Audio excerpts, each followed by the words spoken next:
When every man rejected a crippled woman on a blind date, she thought love had forgotten her forever.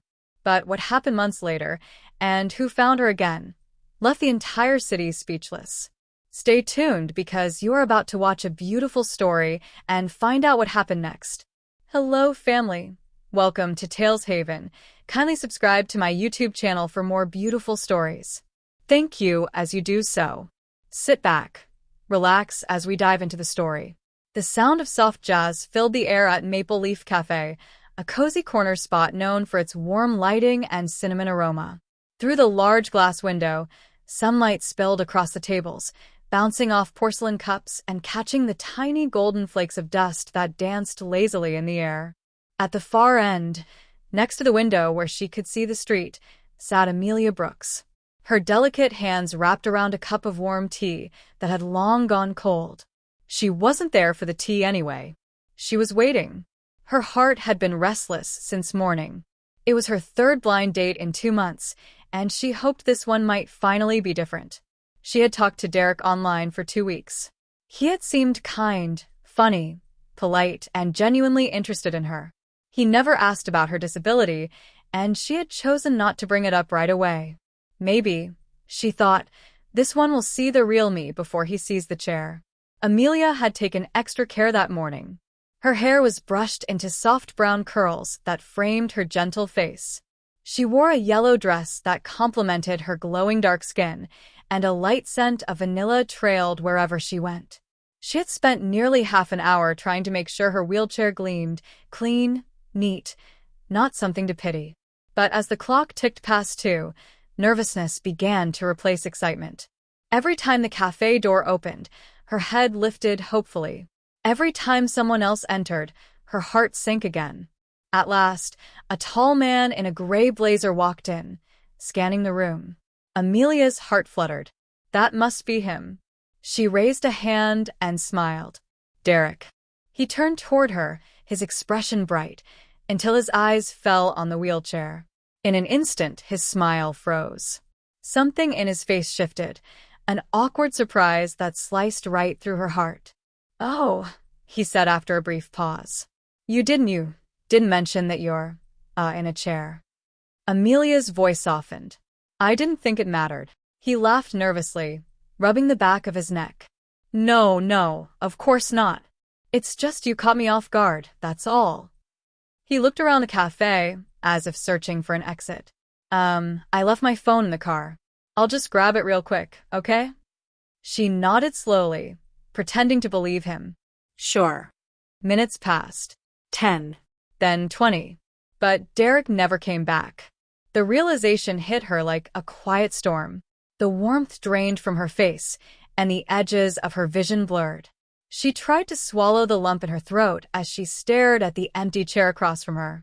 Around her, people whispered softly, pretending not to look, but their eyes betrayed pity. A waiter approached hesitantly. Ma'am, would you like the bill? Yes, please, she managed to say with a faint smile that didn't reach her eyes. As she paid, she caught a glimpse of herself in the cafe's mirror. The yellow dress, the neat curls, the forced smile. She looked fine, normal even. But the world didn't see her that way. When she rolled out into the street, a cool breeze brushed her face. She looked up at the sky, whispering, maybe love just isn't meant for me. Her words faded into the noise of the city, cars honking, people laughing, lives moving forward. But across the street, unseen behind the cracked window of a small art studio, a man named Daniel Hayes watched her wheel away, his pencil pausing mid-sketch, his eyes following her every move.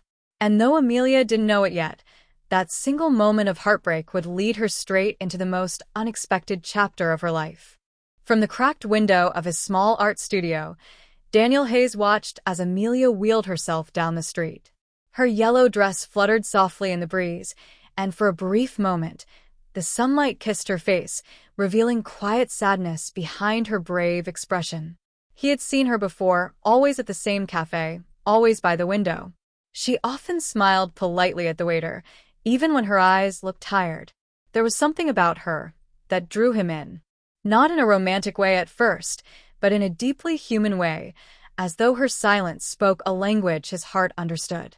Daniel set down his sketchbook and sighed. His studio was small and a bit messy. Paintbrushes and old coffee mugs, half-finished canvases leaning against the walls, and the faint smell of turpentine hanging in the air. It wasn't fancy, but it was his world. He ran a hand over his hair, his fingers brushing the faint scar above his right eyebrow, the one that reminded him daily of how fragile life could be. Years ago, a car accident had damaged his right eye. He could still see, but not as sharply. He used to think it ruined his art career, but over time, he learned that pain didn't always destroy.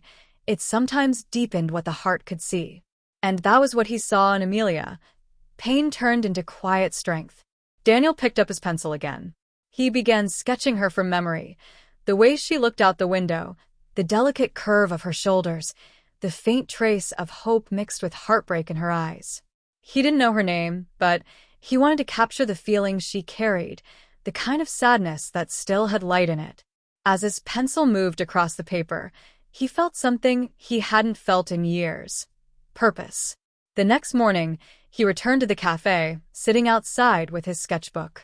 And there she was again, same window, same quiet smile.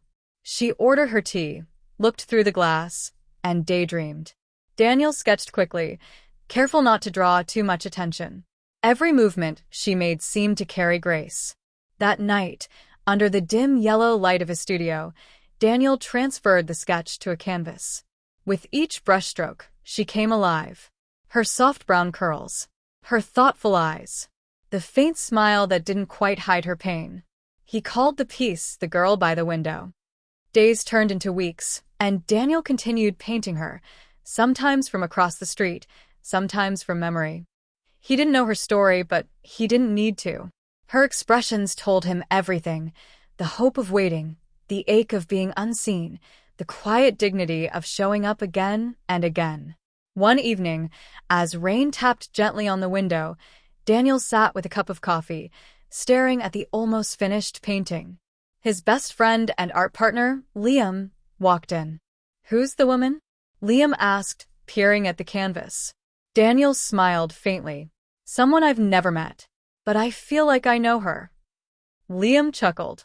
"You've painted her as if she's someone you love." Daniel didn't reply. He simply looked at the painting again. Maybe, he thought, you don't have to love someone to see them clearly. You just have to care enough to notice what others ignore. Across the street, Amelia sat by her window once again. She didn't know that, while the world passed her by, someone was finally seeing her. Not for her wheelchair, not for her scars, but for her strength, her beauty, and her heart. And soon, fate would bring the painter and his muse face to face in the most unexpected way, under the soft lights of an art fair where truth, love, and courage would finally meet. The next Saturday came with soft clouds and a light wind that made the city feel gentle. Sarah tapped on Amelia's door with her usual bright knock. "Art fair," she announced, pushing in a folded brochure. "Color. Music. Snacks. 0 blind dates." Amelia smiled despite herself. "Is there a ramp?" "There are 3, Sarah said, pointing at the map. "And I already called to confirm." By noon they were rolling down Birch Avenue, where string lights hung like low stars above rows of white tents. A saxophone played an easy tune. The air smelled like caramel popcorn and fresh paint. Children chalked rainbows on the pavement while couples wandered hand in hand, speaking in soft, happy voices. Amelia's chair hummed quietly over the smooth boards of the walkway. Crowds usually made her tense, but the hum of the fair felt kind, like entering a room where no one was in a hurry. "No pressure," Sarah said, steering them toward a row of portrait booths. "We'll just look. If you get tired, we'll sit and eat the entire kettle of popcorn." They stopped at a tent with a simple wooden sign, Hayes and Reed Studio. Inside, canvases leaned in careful layers, city rooftops at dawn, a boy laughing with a paper plane, an old woman's hands folded like a storybook. Then Amelia saw it. At the back wall, hung at eye level, was a painting washed in gold light. A young woman in a yellow dress by a cafe window, fingers curled around a cup, eyes lifted toward the street as if listening for a name she wasn't sure would be called.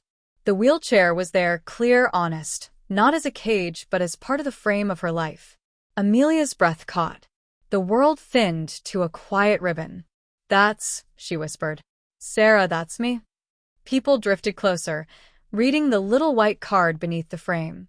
"The girl by the window. Oil on canvas, Daniel Hayes." "It's beautiful," someone murmured. "Look at the light on her hair." "I didn't notice the chair first," another voice said softly. "I noticed her expression." A shadow moved beside Amelia, steady and familiar, without being known. "I hoped you'd come," the man said gently. Amelia turned. Daniel Hayes stood a step away, tall, a small scar above his right eyebrow, kindness gathered in the corners of his eyes. He didn't look past her or around her. He looked at her. "You painted this," Amelia said, and the words trembled. "You saw me." Daniel nodded. "I saw your strength before anything else." He gestured to the canvas. "You looked like someone who keeps showing up, no matter how the day treats her. I wanted other people to see that."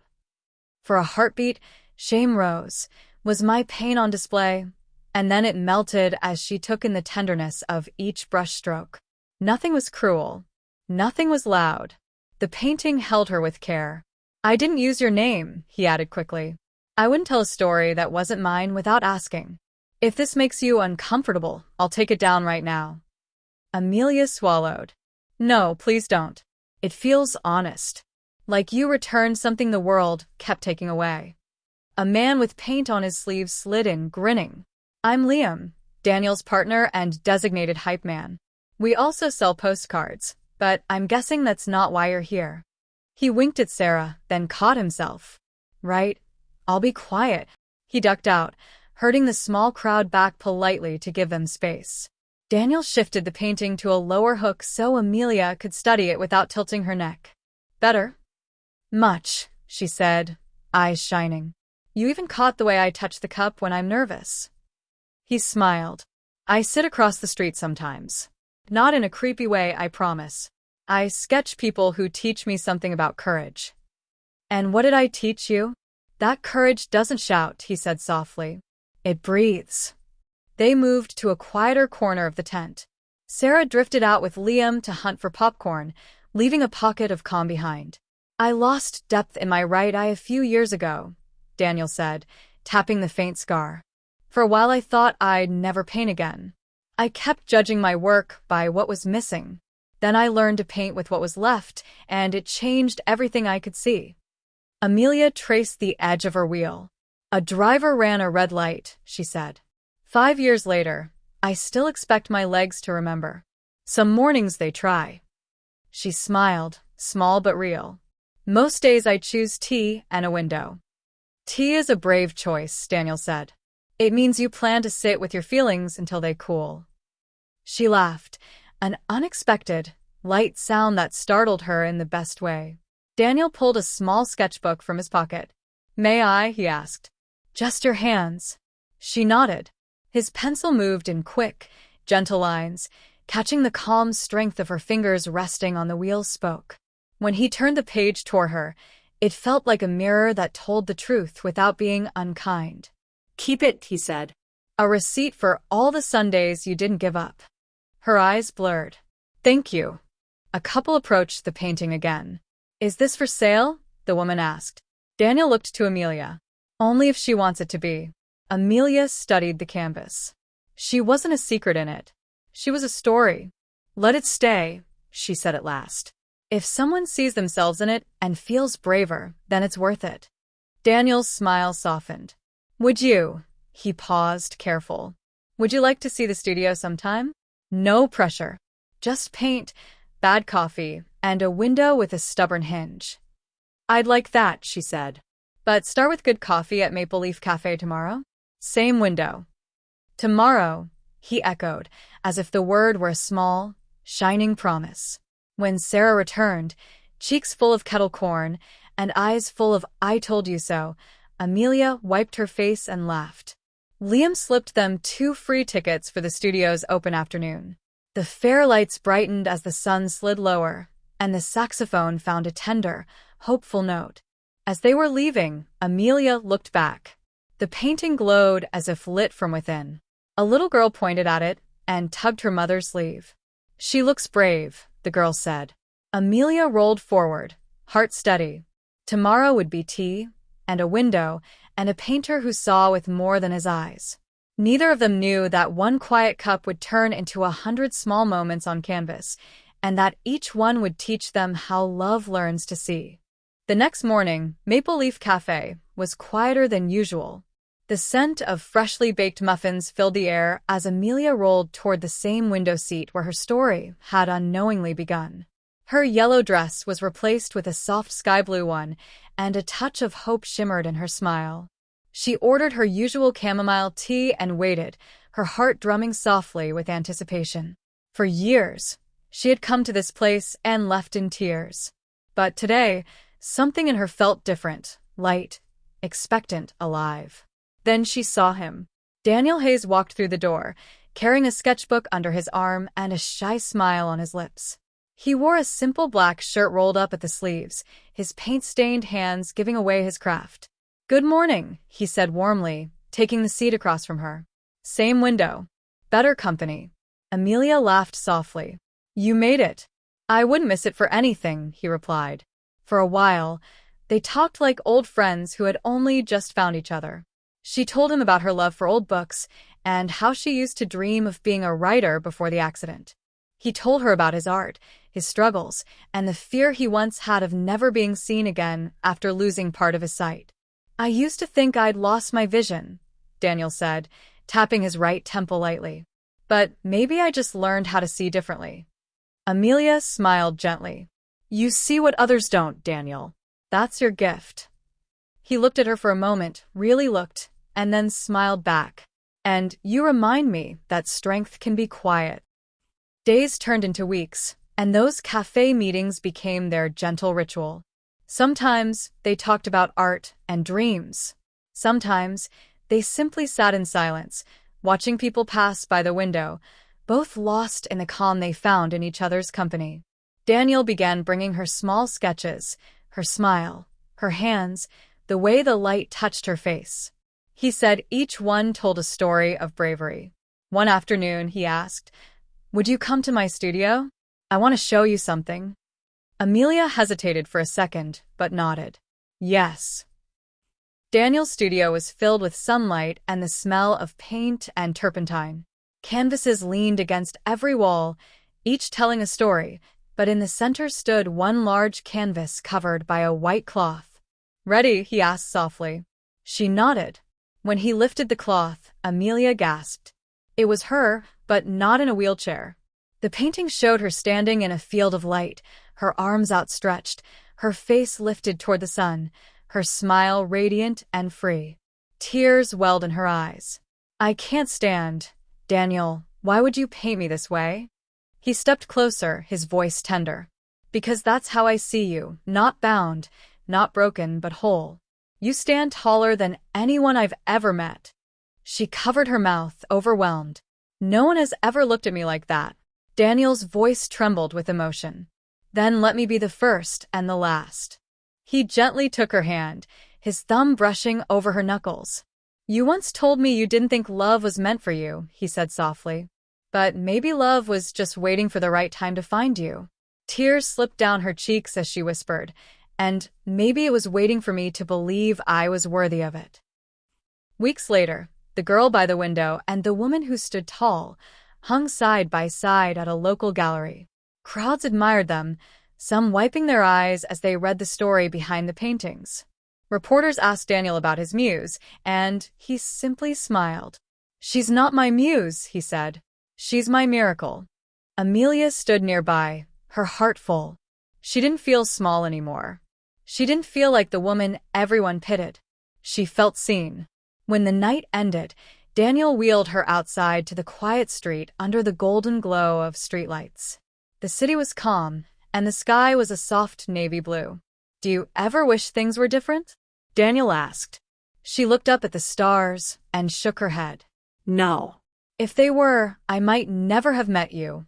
He smiled, leaned down, and kissed her forehead.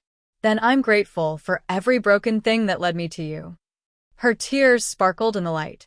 "And I'm grateful you saw beauty where no one else looked." They sat there for a long time, two souls who had found each other not through perfection, but through pain, patience, and quiet love. As the city lights shimmered behind them, Amelia Brooks, the woman every man once rejected, smiled at the man who saw her heart before her scars. And in that moment, under the peaceful night sky, she finally understood what love truly meant, not walking together, but moving through life with hearts that refuse to give up. Sometimes, the world overlooks the quiet ones, until someone finally sees the beauty in their silence and paints it into forever. That brings us to the end of this video. I hope you find this story worth watching. If you do, kindly subscribe to my YouTube channel for more beautiful stories, like, and share this video to your friends and loved ones. Your support and engagement encourage me to post more videos. Thanks for watching.